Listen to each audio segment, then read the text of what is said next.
Welcome in. It is the big show on the Big Ten Network. It is great to have you with us. Dave Revson alongside Michael Huff, which means we are talking baseball, and Big Ten baseball has been really good. It is so much fun this year watching it. Softball not too far behind, but 4 nationally ranked teams and a couple big matchups this last weekend. When you're talking about nationally ranked teams, it's one thing to be ranked, it's another entirely to be ranked number 1, and that's where UCLA is, and with good reason, as they continue to obliterate the opposition. They did it again against Rutgers. Aiden Espinosa coming through here, Michael. Yeah, I tell you what, he's hitting 500, forcing his way into the lineup.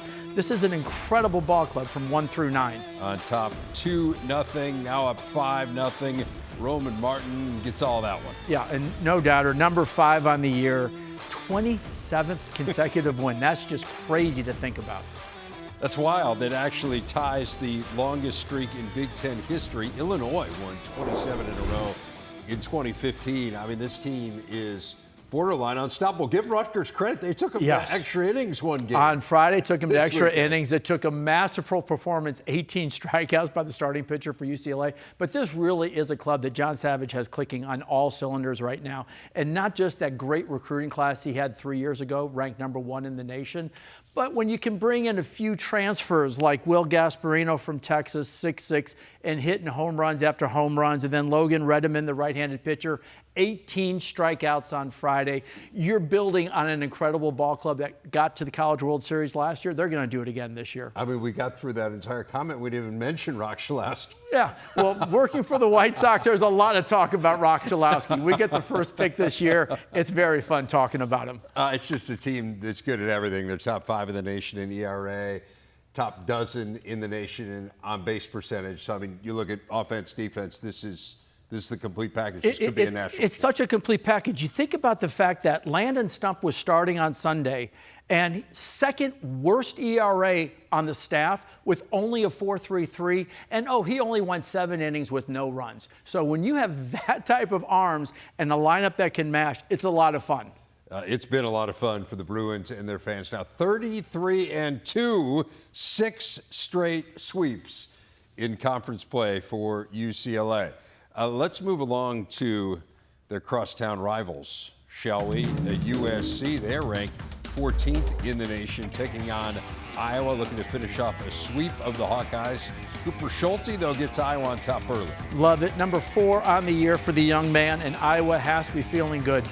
They weren't feeling good for too long, though. Bottom of the first, same score. Augie Lopez with 2 aboard.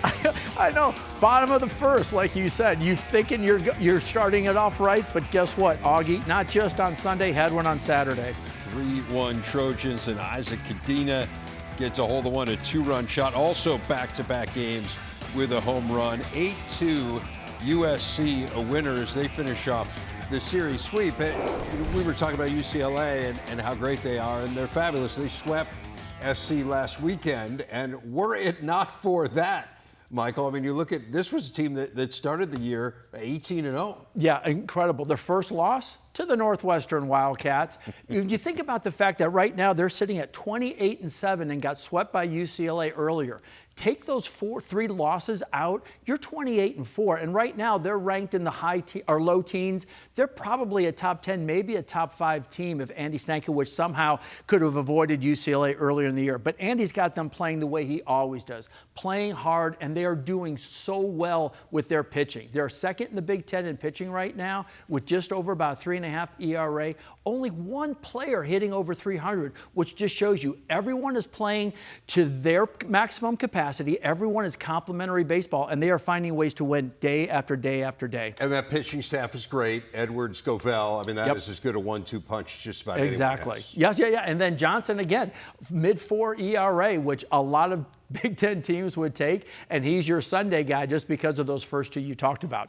30-7 now on the year, beating an Iowa team that's having a bit of a rough year. They are battling as one of those teams trying to make it into the Big Ten tourney. That's going to take on a lot of intrigue here over the next month or so. But the Hawkeyes definitely with some work to do as they get swept in the first ever series between those two. How about a battle of ranked teams out west? This was the rubber game between Nebraska and Oregon. Let's pick it up.